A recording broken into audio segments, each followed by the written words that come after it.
Woman is directed by Patty Jenkins and stars Gal Gadot in the leading role of Wonder Woman, and is the fourth film in the DC Extended Universe, which is a series of films that not many people like. I mean, I personally don't love Man of Steel. I think Suicide Squad was a bit of a disappointment, but I am in the minority when I say I really like Batman v Superman. You know, everyone was really sort of expecting this film to be either really good or really bad, but after seeing it, I have to say that this is not only the best film in the DCEU, it's also the best film we've had all summer.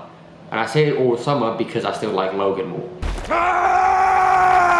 Now, not only is this film a really good origin story, a really good superhero movie, but it's just a really good movie. Because I think Patty Jenkins understands the importance of setting up a character, but also letting that character actually get to do stuff. And also, one of the things that I was really scared about going to this film is that whether or not it was going to portray men in a bad way, I was afraid that the film would suggest that women were superior to men, but it's not the case at all. Because again, I think Patty Jenkins really understands the importance of saying that, you know, they're equals.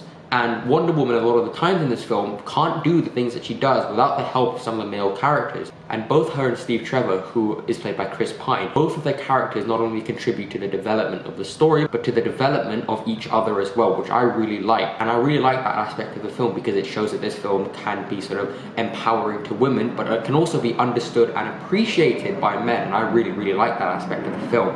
Also, the action scenes in this film are insane. Like, they're so epic. At the end of each 3 acts is a big action scene, and each one is so unique and so fun and so cool. Especially that first action scene at the end of that first act. That was epic. I'm talking Lord of the Rings level epic. I enjoyed that so much.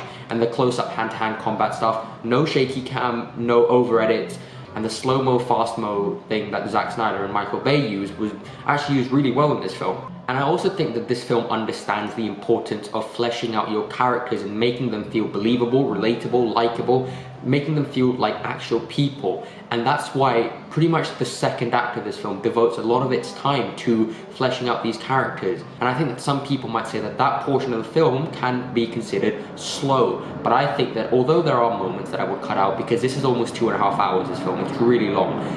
So there are moments that I would cut out. But for the most part, a lot of that is really necessary for the character development. Because if you look at films like Man of Steel or Suicide Squad, you don't really see just 2 characters sitting in a room having a nice long conversation that doesn't even have to be anything about the plot, but it's just nice conversation that helps us understand these characters. And so when the action happens, you truly care about these characters because you spent so much time with them. And yes, the final fight in the 3rd act is very CGI heavy. It's very reminiscent of like the Doomsday fight from BVS. But I think that it works a lot better this time because we've spent so much time with just Wonder Woman.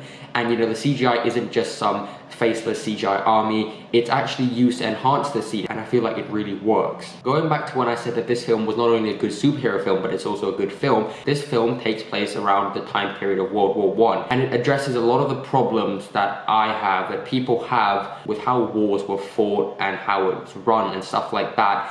And I really enjoyed that aspect of the film as well, because actually the side characters in this film, there are a lot of them, and each one of them actually felt really diverse and new and different, and they all brought something to the film, and I really like that as well, because even though this film is about Wonder Woman, played really well by Gal Gadot, she's perfectly cast, and Steve Trevor played really well by Chris Pine, he was also perfectly cast. The supporting cast does such a good job of making the film feel so much bigger and so much more diverse, and it was just so great to have them there. Also, this film is colourful.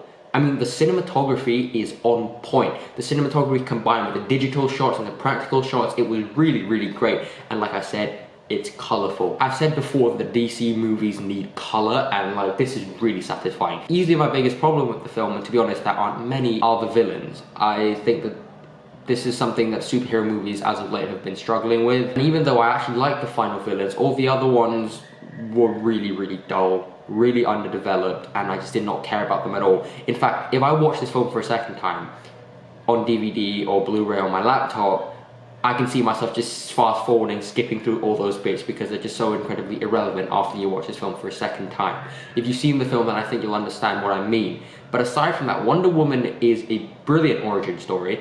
It's a great superhero film, great action scenes, great character moments, and overall just a really, really great film, and the first great film we've had this summer. And I'm gonna give Wonder Woman an A-.